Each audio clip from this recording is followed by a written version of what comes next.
বিশ্বাস ভাঙলে কি প্রেম বাঁচে? আমার স্ত্রীর বিয়ের আগে অন্য একজনের সাথে সম্পর্ক ছিল। যেদিন আমি ওকে দেখতে গিয়েছিলাম সেদিন অনেকক্ষণ বসেছিলাম সোফায়, কোনো এক প্রতিবন্ধীর মতো।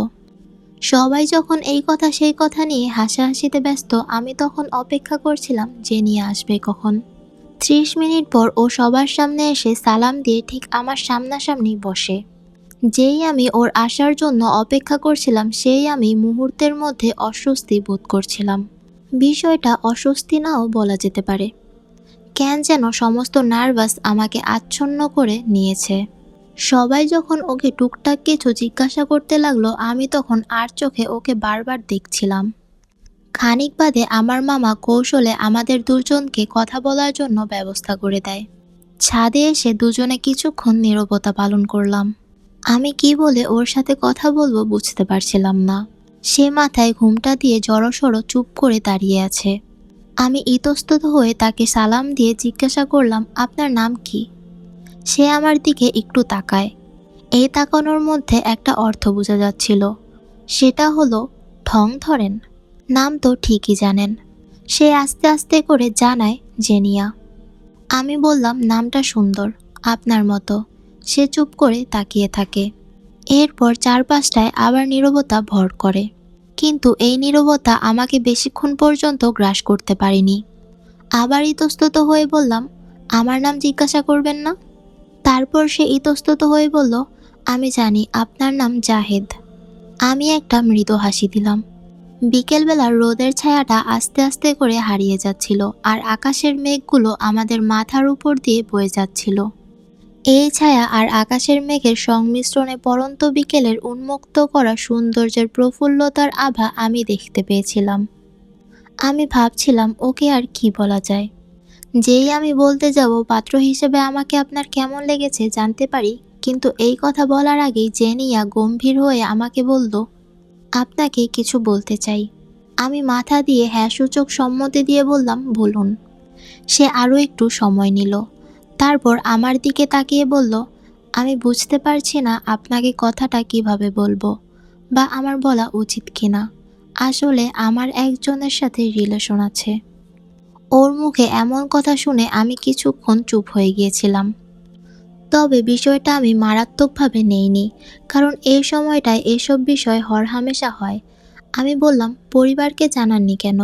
সে বলল, বলার মতো একটা পরিস্থিতি থাকতে হয়। সে পরিস্থিতিটা আমার জন্য আসেনি। আবিদ চাকরির জন্য চেষ্টা করছে। ভেবেছিলাম চাকরিটা পাওয়ার পরই বিষয়টা নিয়ে বাসায় কথা বলবো, কিন্তু তার হলো কই। আমি কিছু না বলে ছাদে গম্ভীর হয়ে ওর দিকে কিছুক্ষণ তাকিয়েছিলাম, তারপর পায়চারি করছিলাম। সে আমার দিকে অদ্ভুত দৃষ্টিতে তাকিয়েছিল যে আমি এভাবে পায়চারি করছি কেন। অনেকক্ষণ পর আমি পায়চারি বন্ধ করে বললাম, আপনাদের সম্পর্কটা কি খুব গভীর? সে কি উত্তর দিবে বুঝতে পারছে না, কিন্তু আমার এই কথার ধরনটা ঠিকই বুঝতে পেরেছিল।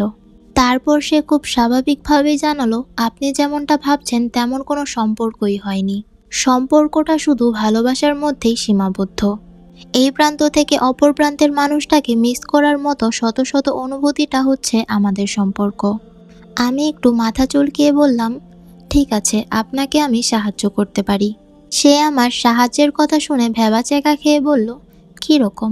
আবিদের সাথেই যেন আপনার বিয়েটা হয় এ ব্যাপারে একটু না হয় হেল্প করলাম, তবে একটা শর্ত আছে। শর্তটা পরে বলছি। প্রথমে আমি আপনার বাবা মায়ের কাছ থেকে সময় নিব। এই যে আপনি আর আমি দুজন দুজনকে ভালোভাবে চেনা, জানার একটু প্রয়োজন আছে। দুজনে একটু বুঝে তারপর ডিসিশন জানাবো। আর শর্তটা হচ্ছে আবিদকে আমি চাকরি দিব, তবে আবিদের চাকরি হওয়ার পরই এই বিষয়টা বাসায় জানাবেন না। এই জন্য জানাবেন না কারণ মানুষ পরিবর্তনশীল। টাকা পয়সা মানুষকে পরিবর্তন করে দেয়। আমার সাথে আবিদকেও বোঝার দরকার আছে। বোঝার পর তার পরিবর্তন আপনার কাছে যদি পছন্দ না হয় তাহলে আমাকে বিয়ে করতে হবে।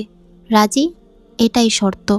সে আমার শর্ত শুনে ভ্রু কুঁচকে অবাক হয়ে আমার দিকে তাকালো আর বলল, আমার আবিদ কখনো এমন হবে না। তারপর জেনিয়া আমার শর্তে রাজি হয়েছিল। এই শর্তটা আমি না দিয়ে বিয়ে ক্যান্সেল করে দিতে পারতাম। কিন্তু এই শহরে পড়ন্ত বিকেলের উন্মুক্ত করা সৌন্দর্যের মাঝে তার শরীরের স্নিগ্ধ গন্ধটা আমার ভিতরটাকে যখন নাড়িয়ে দিল, তখন আমি আমার মাঝে ছিলাম না। যেন আমি সূর্যের উত্তাপ রোদের থেকে বাঁচার জন্য জেনিয়া নামক ছায়ার আঁচলে আশ্রয় নিয়েছিলাম। কথা বলার 30 মিনিট পর পরিবারের সবাইকে বিষয়টা বললাম। আমাদের দুজনের একটু ভালোভাবে চেনা জানার প্রয়োজন আছে। তারা আমাদের কথায় সম্মতি জানায়। আসসালামু আলাইকুম এভরিওয়ান, কেমন আছেন আপনারা? আশা করি সবাই ভালো আছেন। আপনাদের গল্পটা কেমন লাগলো? যদি ভালো লেগে থাকে তাহলে অবশ্যই কমেন্টে জানাবেন এবং সাবস্ক্রাইব করে পাশে থাকবেন এবং টিকটক থেকে দেখে থাকলে ফলো করবেন।